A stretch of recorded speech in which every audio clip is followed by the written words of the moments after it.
शांति। आज की तारीख है 25/7/15। आज की ज्ञान मुरली का शीर्षक मीठे मीठे बाप दादा हम बच्चों को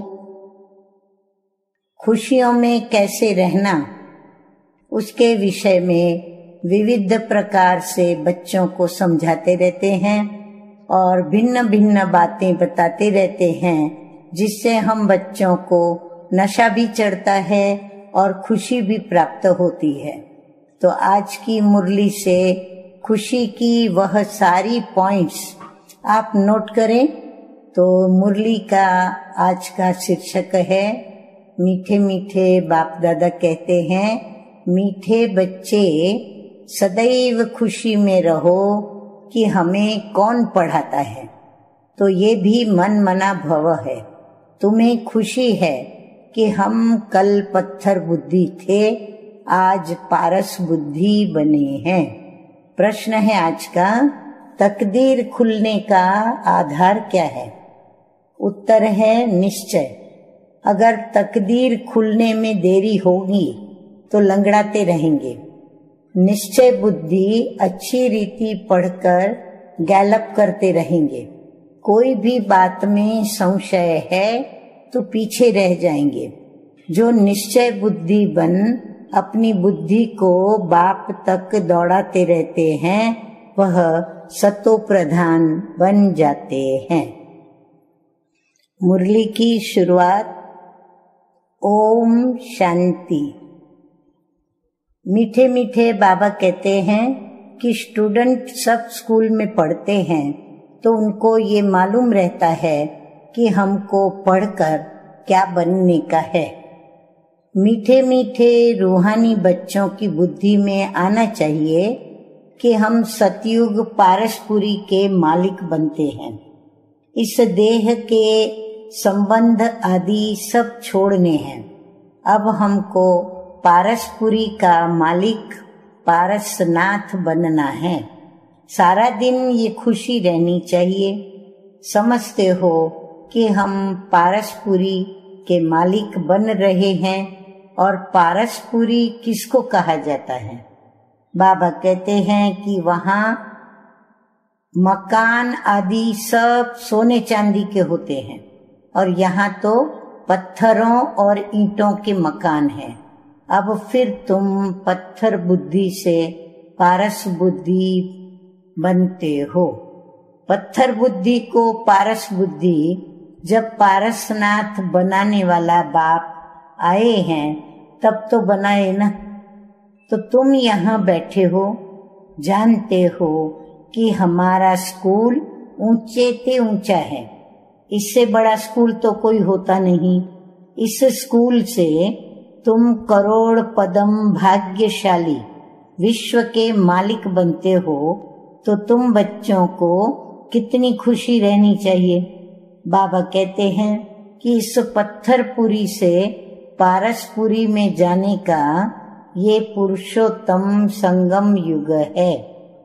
कल तुम पत्थर बुद्धि थे और आज बाबा कहते हैं कि तुम पारस बुद्धि बन रहे हो। अब ये बात सदैव बुद्धि में रहे तो भी मन मना भव ही है। बाबा कहते हैं कि स्कूल में टीचर आते हैं पढ़ाने के लिए। स्टूडेंट को दिल में रहता है कि अभी टीचर आया कि आया। तुम बच्चे भी समझते हो कि हमारा टीचर तो स्वयं भगवान है। वह हमको स्वर्ग का मालिक बनाते हैं तो जरूर संगम युग पर आएंगे। और अभी तुम ये भी जानते हो कि मनुष्य पुकारते रहते हैं और परमपिता परमात्मा जिनको पुकारते हैं वो यहाँ आ गए हैं। कल्प पहले भी ऐसा हुआ था। तब तो लिखा हुआ है कि विनाश काले विपरीत बुद्धि, क्योंकि वो है पत्थर बुद्धि और तुम्हारी है विनाश काले प्रीत बुद्धि। तो तुम पारस बुद्धि बन रहे हो। तो ऐसी कोई युक्ति निकालनी चाहिए जो मनुष्य जल्दी समझे। यहाँ भी बहुतों को ले आते हैं, तो भी कहते हैं कि शिव बाबा ब्रह्मा तन में कैसे पढ़ाते होंगे, कैसे आते होंगे, कुछ भी समझते नहीं हैं। इतने सब सेंटर्स पर आते हैं तो जरूर निश्चय बुद्धि है ना। सब कहते हैं शिव भगवानु वाच, शिव ही सभी का बाप है। अब कृष्ण को थोड़े ही सभी का बाप कहेंगे, इसमें मूंझने की तो बात ही नहीं। परंतु तकदीर देरी से खुलने की है तो फिर लंगड़ाते रहते हैं। कम पढ़ने वाले को कहा जाता है कि ये लंगड़ाते हैं। संशय बुद्धि पीछे रह जाएंगे और निश्चय बुद्धि अच्छी रीति पढ़ने वाले से आगे गैलप करते रहेंगे। तो कितना सिंपल समझाया जाता है। जैसे बच्चे दौड़ी लगाकर निशान तक जाकर फिर लौट आते हैं, तो बाप भी कहते हैं बुद्धि को जल्दी शिव बाबा के पास दौड़ाएंगे तो सतो प्रधान बन जाएंगे। यहाँ समझते भी अच्छा है, तीर लगता है, फिर भी बाहर जाने से खलास हो जाते हैं। बाबा ज्ञान इंजेक्शन लगाते हैं तो उसको नशा चढ़ना चाहिए ना, लेकिन चढ़ता ही नहीं है। यहाँ ज्ञान का अमृत का प्याला पीते हैं तो असर होता है, परंतु बाहर जाने से ही भूल जाते हैं। तो बच्चे जानते हैं कि ज्ञान सागर पतित पावन सदगति दाता लिबरेटर एक ही बाप है, और वो एक ही बाप सभी को वर्षा देते हैं। कहते हैं बच्चे तुम भी पूरे सागर बनो, जितना मेरे में ज्ञान है उतना तुम भी धारण करो। शिव बाबा को देह का नशा नहीं है। बाप कहते हैं बच्चे हम तो सदैव शांत रहते हैं, तुमको भी जब देह नहीं थी तो नशा भी नहीं था। शिव बाबा थोड़े कहते हैं कि ये हमारी चीज है। किसके लिए कह रहे हैं बाबा? ब्रह्मा बाबा के लिए। कि शिव बाबा थोड़े कहते हैं कि ये ब्रह्मा मेरी चीज है। ये तन तो लोन लिया है, लोन ली हुई चीज अपनी थोड़े ही हुई। हमने इनमें प्रवेश किया है थोड़े टाइम के लिए सर्विस करने अर्थ। अभी तुम बच्चों को वापस घर चलना है, दौड़ी लगानी है भगवान से मिलने के लिए। इतने यज्ञ तप आदि करते रहते हैं, समझते थोड़े ही हैं कि वो मिलेगा कैसे। समझते हैं कोई न कोई रूप में भगवान आ जाएगा। बाप समझाते तो बहुत सहज हैं। प्रदर्शनी में भी जाके तुम समझाओ। सतयुग त्रेता की आयु भी लिखी हुई है, उसमें 2500 वर्ष तक बिल्कुल एक्यूरेट है। सूर्यवंशी के बाद होते हैं चंद्रवंशी। फिर दिखाओ रावण का राज्य शुरू हुआ और भारत पतित होने लगा। द्वापर कलयुग में रावण राज्य हुआ, तिथि तारीख लगी हुई है। बीच में रखो संगम युग। अब रथी भी जरूर चाहिए ना। इस रथ में प्रवेश हो बाप राजयोग सिखलाते हैं। बाबा कहते हैं कि ब्रह्मा के तन में प्रवेश हो करके बाबा राजयोग सिखलाते हैं, जिससे ये लक्ष्मी नारायण बनते हैं। किसको भी समझाना तो बहुत सहज है। लक्ष्मी नारायण की डायनेस्टी कितना समय चलती है और सब घराने हैं हद के, और ये घराना है बेहद का। इस बेहद की हिस्ट्री ज्योग्राफी को भी तो जानना चाहिए ना। अभी है संगम युग, फिर दैवी राज्य स्थापन हो रहा है। इस पत्थरपुरी पुरानी दुनिया का विनाश होना है। विनाश न हो तो नई दुनिया कैसे बनेगी? अब बाप कहते हैं कि न्यू दिल्ली, अभी तुम बच्चे जानते हो कि न्यू दिल्ली कब होगी। नई दुनिया में नई दिल्ली होती है। गाते भी हैं जमुना के कंठे पर महल होते हैं। जब इन लक्ष्मी नारायण का राज्य है तब कहेंगे न्यू दिल्ली, पारसपुरी। नया राज्य तो सतयुग में लक्ष्मी नारायण का ही होता है। मनुष्य तो यह भी भूल गए हैं कि ड्रामा कैसे शुरू होता है, कौन कौन मुख्य एक्टर्स हैं, वह भी तो जानना चाहिए ना। एक्टर्स तो बहुत हैं, इसलिए मुख्य एक्टर्स को तुम जानते हो। तुम भी मुख्य एक्टर्स बन रहे हो। सबसे मुख्य पार्ट तुम बजा रहे हो। तुम रूहानी सोशल वर्कर्स हो, बाकी सब सोशल वर्कर्स हैं जिस्मानी। तुम रूहों को समझाते हो, पढ़ती रूह है। मनुष्य समझते हैं कि जिस्म पढ़ता है। अब ये किसी को भी पता नहीं है कि आत्मा इन ऑर्गन्स के द्वारा पढ़ती है। हम आत्मा बैरिस्टर आदि बनता हूँ और बाबा हमको पढ़ाते हैं। संस्कार भी आत्मा में रहते हैं, तो आत्मा संस्कार ले जाएगी। इसमें कुछ पूछने की तो दरकार ही नहीं रहती। मुख्य बात है देह अभिमान में। बाबा कहते हैं कि देह अभिमान में कभी नहीं आओ। अपने को आत्मा समझो, कोई भी विकर्म नहीं करो, याद में रहो, नहीं तो एक विकर्म का बोझ 100 गुना हो जाएगा। हड्डगुड एकदम टूट जाते हैं। उसमें भी मुख्य विकार है काम। कई कहते हैं कि बच्चे तंग करते हैं, फिर हमको मारना पड़ता है।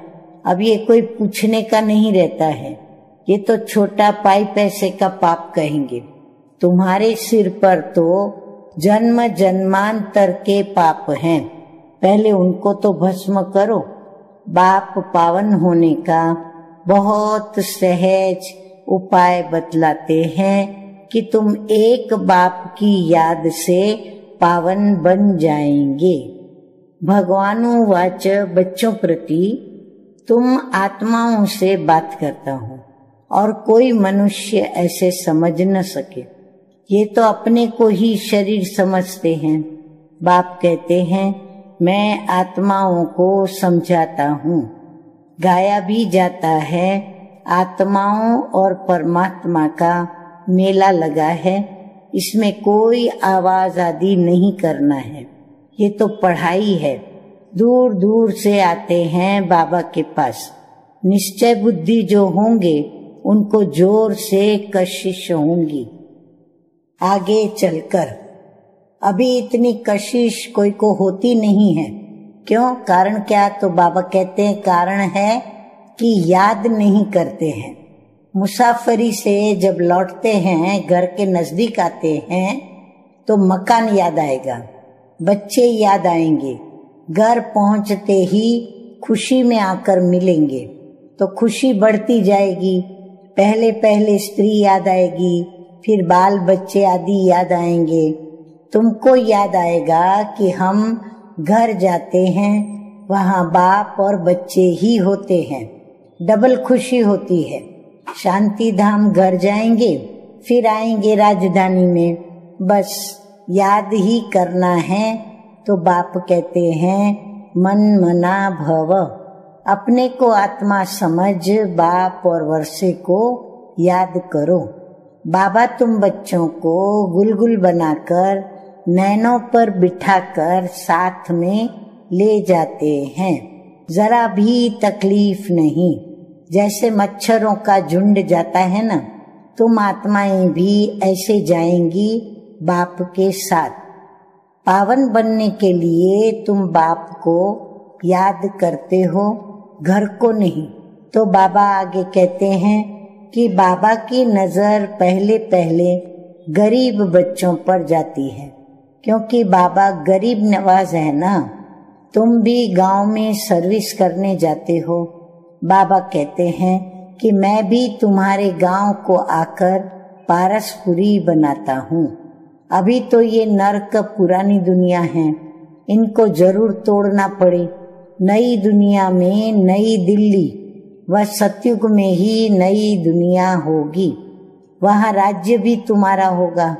तुमको नशा चढ़ता है कि हम फिर से अपनी राजधानी स्थापन करेंगे, जैसे कल्प पहले की थी। अब ये थोड़े ही कहेंगे कि हम ऐसे ऐसे मकान बनाएंगे। नहीं, तुम जाएंगे वहाँ तो ऑटोमेटिक तुम वो बनाने लग पड़ेंगे, क्योंकि वह आत्मा में पार्ट भरा हुआ है। यहाँ पार्ट है सिर्फ पढ़ने का। वहाँ तुम्हारी बुद्धि में आप ही आएगा कि ऐसे ऐसे हम महल बनाएं, जैसे कल्प पहले बनाया था वो बनाने लग पड़ेंगे। आत्मा में भी पहले से ही नूंद है।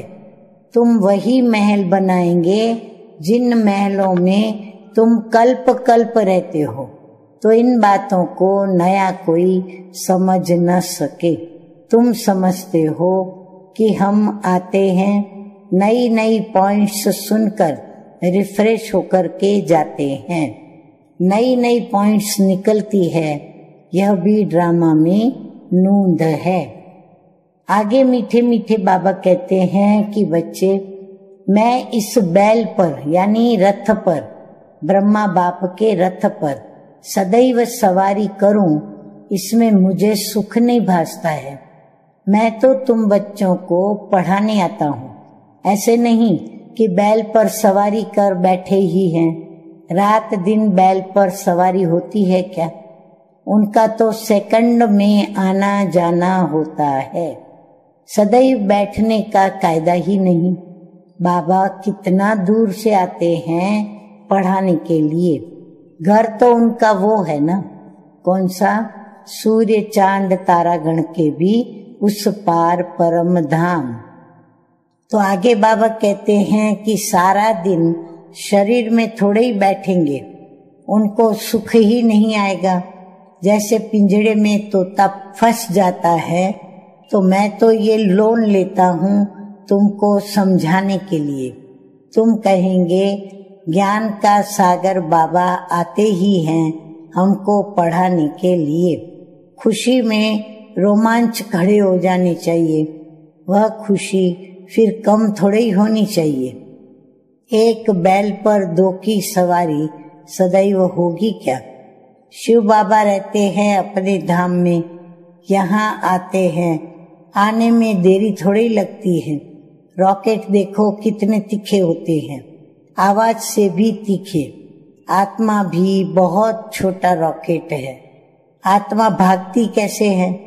यहाँ से झट गई लंदन, 1 सेकंड में जीवन मुक्ति गाई हुई है। बाबा खुद भी रॉकेट है।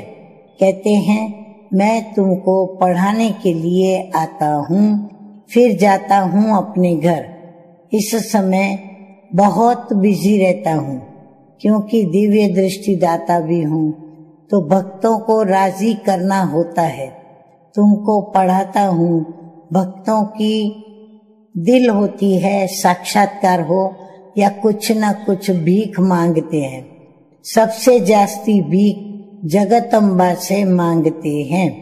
तुम जगतम्बा हो ना, तुम विश्व की बादशाही की सभी को भीख देती हो।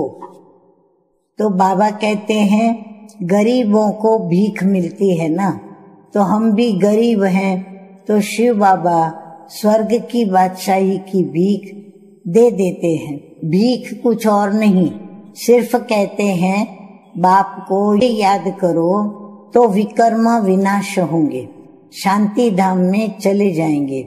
मुझे याद करो तो मैं गारंटी करता हूँ तुम्हारी आयु भी बड़ी हो जाएगी। सतयुग में मृत्यु का नाम नहीं होता, वो है अमर लोक। वहाँ मृत्यु का नाम नहीं होता, सिर्फ एक खाल छोड़ दूसरी लेते हैं। इसको मृत्यु कहेंगे क्या? वो है अमरपुरी। साक्षात्कार होता है कि हमको बच्चा बनना है। खुशी की बात है, बाबा की दिल होती है अब जाकर के बच्चा बनूं। बाबा कहते जानते हैं गोल्डन स्पून इन माउथ होगा, एक ही सिकिलदा बाप का बच्चा हूँ, तो बाप ने मुझे अडॉप्ट किया है। मैं सिकिलदा बच्चा हूँ, तो बाबा मुझे कितना प्यार करते हैं, एकदम प्रवेश कर लेते हैं। यह भी तो खेल है ना। खेल में हमेशा खुशी होती है, और ये भी जानते हैं कि जरूर बहुत बहुत भाग्यशाली रथ होगा, जिसके लिए गायन है, ज्ञान सागर इनमें प्रवेश कर तुमको ज्ञान देते हैं। तुम बच्चों के लिए एक ही खुशी बहुत है कि भगवान आकर पढ़ाते हैं। भगवान स्वर्ग की राजाई स्थापन करते हैं। हम उनके बच्चे हैं, तो फिर हम नरक में क्यों हैं? अब ये किसकी भी बुद्धि में नहीं आता। तुम तो भाग्यशाली हो जो विश्व का मालिक बनने के लिए पढ़ते हो। ऐसी पढ़ाई पर कितना अटेंशन देना चाहिए। अच्छा, मीठे मीठे सिकिलदे बच्चों प्रति मात पिता बाप दादा का याद प्यार और गुड मॉर्निंग। रूहानी बाप की रूहानी बच्चों को नमस्ते। हम रूहानी बच्चों का रूहानी बाप दादा को याद प्यार गुड मॉर्निंग और नमस्ते नमस्ते। धारणा के लिए मुख्य सार की 2 बातें। नंबर 1 है, इस ही डबल खुशी में रहना है कि अब मुसाफिरी पूरी हुई। पहले हमें अपने घर शांति धाम में जाना है। हम शांति धाम में जाएंगे, फिर हम अपनी राजधानी में आएंगे। नंबर 2 है, सिर पर जो जन्म जन्मांतर के पापों का बोझ है, उसे भस्म करना है। देह अभिमान में आकर कोई भी विकर्म बाबा कहते हैं नहीं करना है। वरदान है आज का, आदि और अनादि स्वरूप की स्मृति के द्वारा, आदि अनादि स्वरूप की स्मृति के द्वारा अपने निजी स्वधर्म को अपनाने वाले पवित्र और योगी भव। ब्राह्मणों का निजी स्वधर्म पवित्रता है। नोट किया सभी ने? अपवित्रता पर धर्म है। जिस पवित्रता को अपनाना लोग मुश्किल समझते हैं, वह आप बच्चों के लिए अति सहज है, क्योंकि स्मृति आई कि हमारा वास्तविक आत्म स्वरूप सदा पवित्र है। अनादि स्वरूप पवित्र आत्मा है और आदि स्वरूप पवित्र देवता है। अभी का अंतिम जन्म भी पवित्र ब्राह्मण जीवन है, इसलिए पवित्रता ही ब्राह्मण जीवन की पर्सनालिटी है। स्लोगन भी नोट कर लें कि पवित्रता ही ब्राह्मण जीवन की पर्सनालिटी है। जो पवित्र है वही योगी है। स्लोगन है आज का, सहज योगी कहकर अलबेलापन नहीं लाओ, शक्ति रूप बनो। अच्छा, ओम शांति।